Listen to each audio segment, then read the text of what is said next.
Welcome to our ஆன்மீக களஞ்சியம் channel.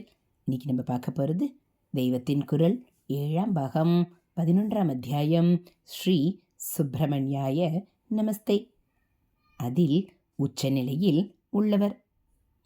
வரேண்யாய, வரேண்யர் என்றால் ரொம்ப உயர்ந்தவர், சிறந்தவர் என்று அர்த்தம். காயத்ரி மந்திரத்தில் அந்த வார்த்தை வரும். பரமாத்ம தேஜஸ்க்கு மிஞ்சி எதுவும் இல்லை. அதுதான் பெஸ்ட் என்று சூப்பர்லேட்டிவ் போட்டு காட்டும்போது வேதச்சாரமான காயத்ரியில் வருகிற வார்த்தையை இங்கே தீக்ஷிதர்வால் போட்டிருக்கிறார். சுப்பிரமணியாய, லாவண்யாய, சரண்யாய என்று பல்லவியில் ஒரே மாதிரி அந்திய பிராசம் போட்டதோடு சேரும்படியாக அணுப்பல்லவியிலும் வரேண்யாய என்று உச்சஸ்தானத்தில் உச்சஸ்தாயியில் வேதத்தின் உச்சியான மந்திரத்தில் வரும் உச்சத்தை காட்டும் வார்த்தையை இழைத்திருக்கிறார். ஹரஹர சங்கர, ஜெய ஜெய சங்கர. அடுத்து சாகித்ய அழகு. வாக்கிய ஆரம்பத்திலும் எதுகை பிராசம் இருக்கிறது. ஸ்ரீசு, பூசு, வாச, தாச. பொயட்ரி ரூபமும் அர்த்த மாதிரியே அழகாக அமையும்படி பண்ணியிருக்கிறார். இதுதான் மகான்களின் ரசனா விசேஷம். ரசனை இல்லை, ரச்சனை. ரசனை என்றால் கவிதை அமைப்பு, அர்த்தம். வார்த்தை இரண்டும் அழகாக வார்த்தைகளை கோக்கும் விதமும் ஒரு ஒழுங்கிலே அழகாக வரும்படி அமைவது. இலக்கிய சிருஷ்டிகளை காம்போசிஷன் என்கிறார்கள். காம்போஸ்ட், கம்போசர் என்றாலே ஹாயாக அமைதி நிலையில் இருப்பதுதான். தமிழிலும் அழகாக சொல்லமைதி, பொருளமைதி என்கிறோம். இப்படி ரசனை பண்ணுவதிலேயே ஒரு கவி அல்லது சாகித்ய கர்த்தாவுடைய ரசனா விசேஷமும் தெரிந்துவிடும். ஹரஹர சங்கர, ஜெய ஜெய சங்கர. அடுத்து அருள் புரிவதில் தலை சிறந்தவர். தாச, ஜனாபீஷ்ட பிரத, தக்ஷதராக்ர, கன்யாய, வரேண்யாய என்று சுவாமியின் சிறப்புக்கு சூப்பர்லேட்டிவ் கொடுத்தவர். அவர் எப்படி அருளை வாரி வழங்குகிறார் என்பதற்கு இங்கே ஏகப்பட்ட சூப்பர்லேட்டிவ் கொடுத்து கொண்டே போகிறார். தாச, ஜன, அபீஷ்ட, பிரத. அடியாரான மக்களின் மனோரதங்களை நிறைவேற்றி தருகிறவருக்கு என்பதற்கு பிரதாய என்று போட்டிருந்தாலே போதும். ஆனால் சுவாமியின் அனுக்கிரக சீலத்தை அப்படி சாதாரணமாக சொல்லி விட்டு விடுவதற்கு தீக்ஷிதருக்கு மனசு வரவில்லை. பிரதவுக்கு அப்புறம் ஒரு தக்ஷ, அதற்கப்புறம் ஒரு தர, அதற்கப்புறம் ஒரு அக்ரகண்ய என்று சூப்பர்லேட்டிவ்களாக கோத்துக்கொண்டே போகிறார். அபீஷ்ட, பிரத, தக்ஷதராக்ரகண்யாய. அபீஷ்ட பிரத தக்ஷ என்றால் மனோபீஷ்டங்களை அருள்வதில் மகா கெட்டிக்காரர். முதலில் வாசுகி. தக்ஷகாதி என்ற இடத்தில் தக்ஷா, இங்கே தக்ஷா. தக்ஷ என்றால் ரொம்பவும் கெட்டிக்கார, ரொம்ப சாமர்த்தியமான என்று அர்த்தம். அபீஷ்டத்தை அளிப்பதில் சுப்பிரமணியர் தக்ஷ. அதோடு மட்டுமில்லை, அதற்கும் மேலே கேட்டதை கொடுப்பதில் மிகவும் சிறந்து விளங்கும் தக்ஷர்களான தெய்வங்களிலும் மற்ற எல்லாரை விட இவரே சிறந்தவர்.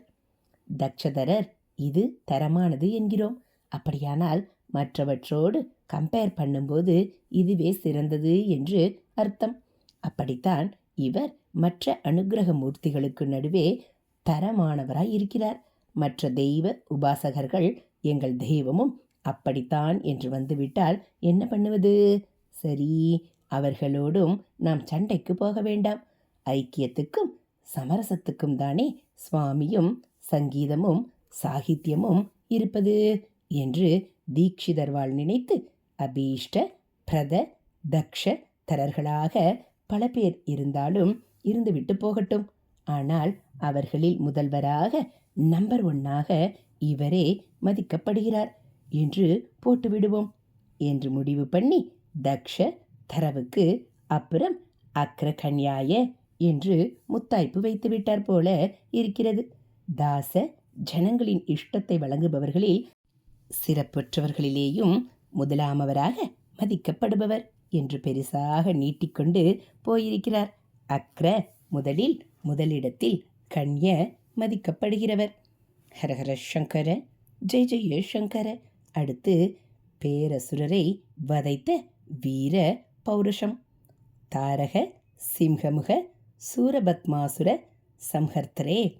தாரகன், சிம்ஹமுகன், சூரபத்மன் என்ற அசுரர்களை சம்ஹாரம் பண்ணினவருக்கு நமஸ்காரம் என்று சேர்த்துக்கொள்ள வேண்டும்.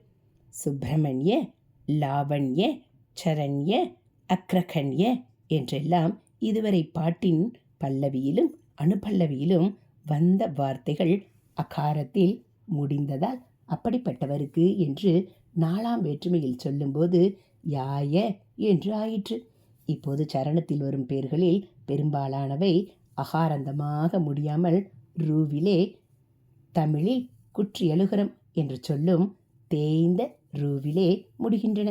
முதலில் சம்ஹர்த்ரு, அப்புறம் உபதேசகர்த்ரு, அப்புறம் சவித்ரு என்றிப்படி இருக்கின்றன. இவை 4ஆம் வேற்றுமையில் ஹர்த்தாய, கர்த்தாய என்றெல்லாம் ஆகாது. ஹர்த்ரே, கர்த்ரே என்றே ஆகும். சரணம் பூராவும் இப்படி த்ரே த்ரே என்று வரிகள் முடிவதை கவனிக்கலாம். தாரகன், சிம்ஹமுகன், சூரபத்மன் 3 பேரும் சகோதரர்கள். தாரகனுக்கு யானை முகம். சிம்ஹமுகன் பேரிலிருந்தே சிங்கமூஜி என்று தெரிகிறது. சூரபத்மன் குரூரமான அசுரமுகம் படைத்தவன். தென் தேசத்தில் சூரபத்மனைத்தான் அசுரராஜனாகவும் சுவாமியின் பிரதான சத்ருவாகவும் சொல்கிறோம். சூரசம்ஹாரம் என்றே உற்சவம் பண்ணுகிறோம். வீர, தீர, சூர என்று அந்த சூர சப்தமே மகா வீரியத்தை குறிப்பிடுகிறது. சூரனையும் ஜெயித்த மகா சூரராக சுவாமியை ஸ்தோத்திரம் செய்கிறோம். ஆனால் வடக்கே தாரகாசுரனைத்தான் அவனுடைய இடத்தில் சொல்கிறார்கள். குமார சம்பவத்திலும் தாரக வதத்துக்காகவே குமாரசுவாமி சம்பவித்ததாகத்தான் காளிதாசர் சொல்லியிருக்கிறார்.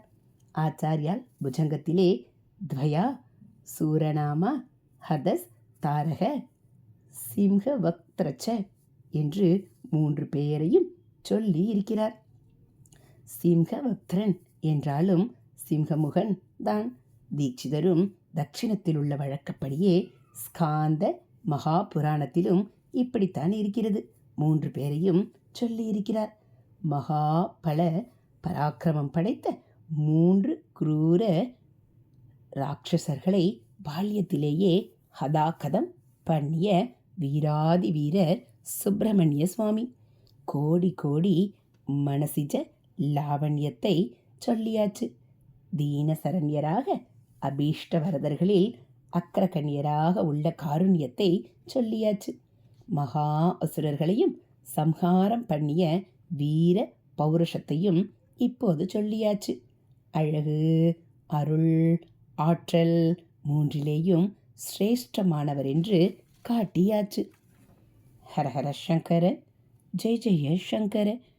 ஹரஹர சங்கர ஜெய ஜெய சங்கர. மகாபெரியவா சரணம்.